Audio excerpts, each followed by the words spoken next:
Hello everyone, thanks for watching today. We actually are going to do a unboxing for Richard III, or just Richard 3 from Columbia Games.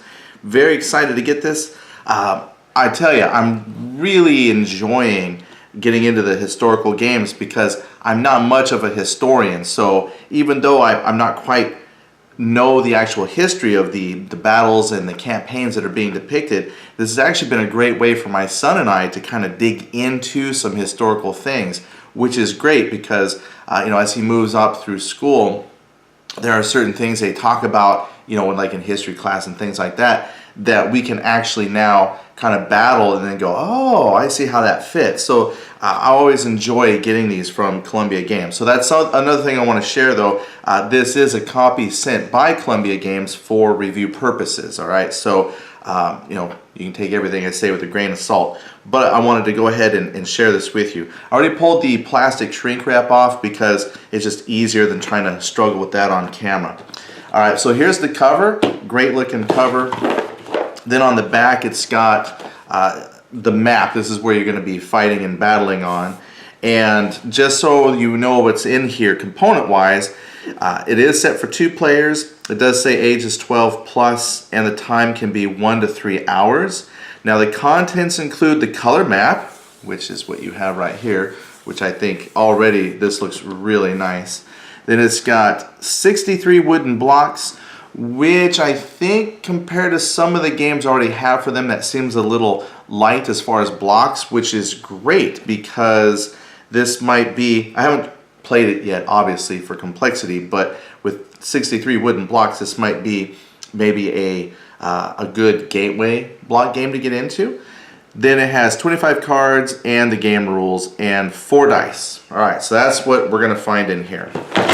So again, here's the cover. Let's go ahead and slide that off. And I really love seeing these black boxes on the shelf. They look really slick and with the slip covers. So this is your, I've only got a few Columbia games so far. So for me, this is typical and I really enjoy this. It's like, oh, let's open up and see what's inside.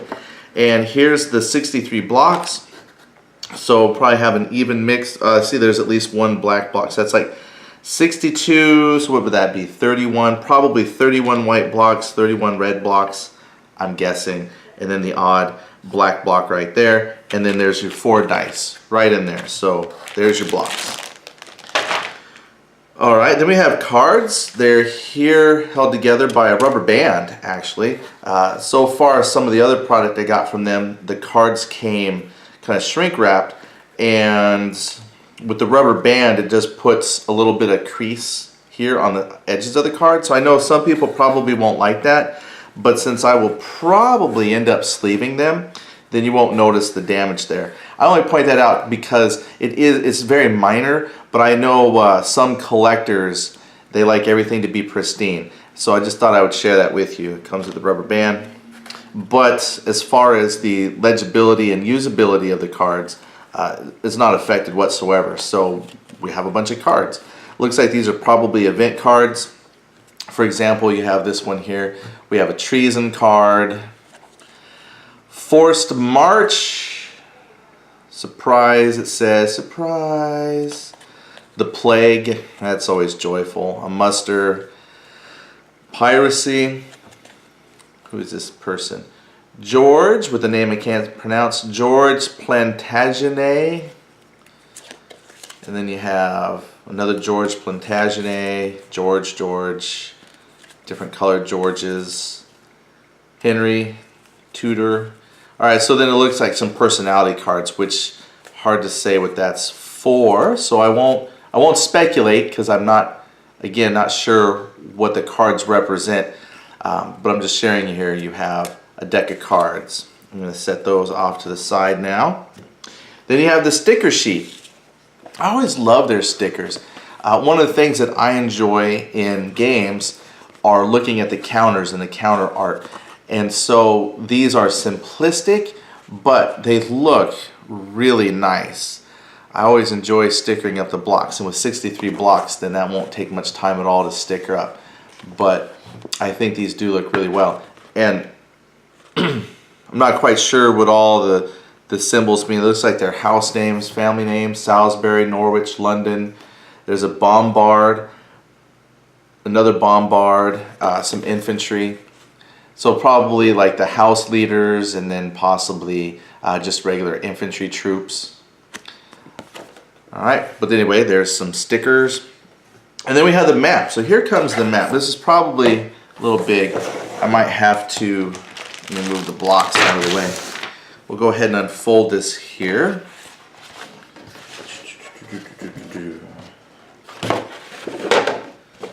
Nice. So this is a heavy cardstock map. The art on it is really nice. This is actually well printed on. The legibility is great. I think for the plexiglass players, this will look really good. I bought a poster frame, got a couple poster frames a couple years ago from Walmart just for things like this. I stick it in the poster frame, holds everything nice and flat, and also kind of makes it a little more portable. So this is good. So let me just kind of fold this up a little bit. I might make it easier to swing around and show you some of the artwork. So it is divided into territories, so this is an area movement game, I would assume. It does have cities. So I don't see roads. It's just the first thing I'm thinking of is like Napoleon. I think Napoleon, the Waterloo campaign game I have, is probably zoomed in more because you have the towns and then you have the roads that connect the different towns. This is a more zoomed out view. So I see the towns. I just haven't checked yet to see if it's movement such as like from area. So you have like maybe a bunch of people in an area, then they move from area to area. So I'm very curious to see how the movement's going to play out in this game as well. All right, so there it is. Plus, I don't see on the water, so like here's the Irish Sea, there's the English, they got that, the English Channel. I only see one line over here, the English Channel, and this could just be a line connecting that these two, you could travel between the two by boat because you're so close to, I think that's France over here. But I don't see anything separating the sea, so I don't know if you're going to have area to area movement, how that will work, because there was a piracy card. So I'm just kind of curious how much naval warfare will play a part. But otherwise, I think it's a very gorgeous map. Coventry, Bristol, so some of the cities are easy to find. There's the shields indicating who owns each place starting out. So again, kind of reminds me of like the strategic map from you know, like a game like Total War. Everybody starts out in a certain spot, and now you just gotta spread out. I don't even know what the win objectives are. Well, let's see. That's just the map. I guess there's other things I can grab here. I'm already guessing how to play, and we haven't even looked at the rule book yet. So again, I'm going to say this is probably like a standard rule book for them, for Columbia Games. 8 pages. It's a what I call like a fake 3 columns. There's primarily 2 columns for the rules, and then the third column, like in this example, is the index.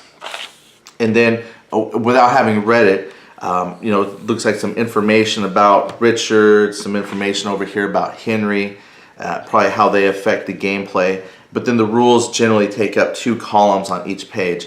So the rules aren't overly, I don't want to say not complex, they're not overly a lot.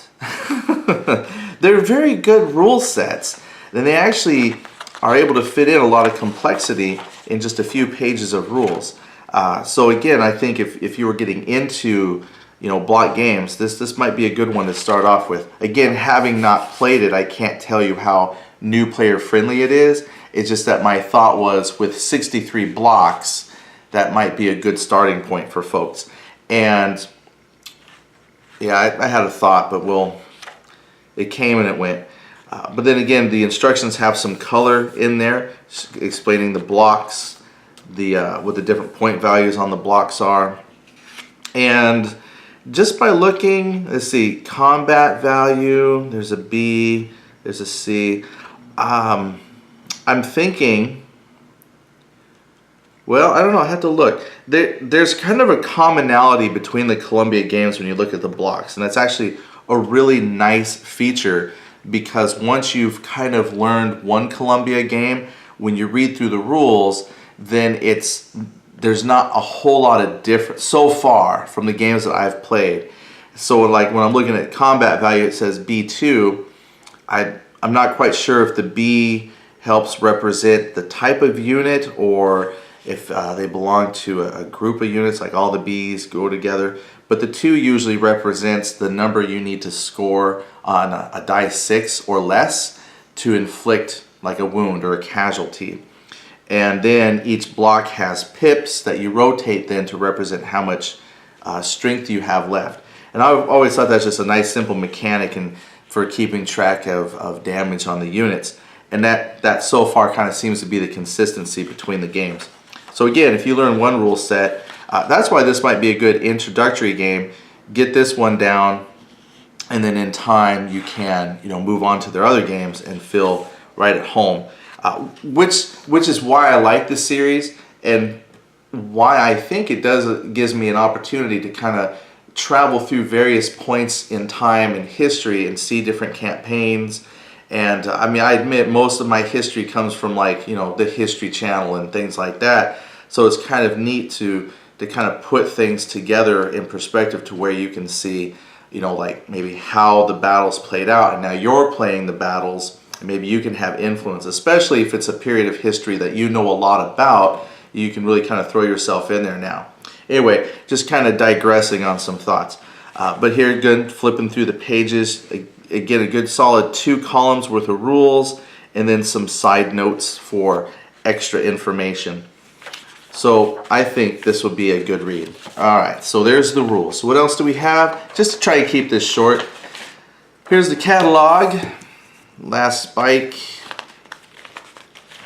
Oh, there's the front. So again, your catalog of games. Oh, there's Richard III right there. Napoleon IV, Liberty.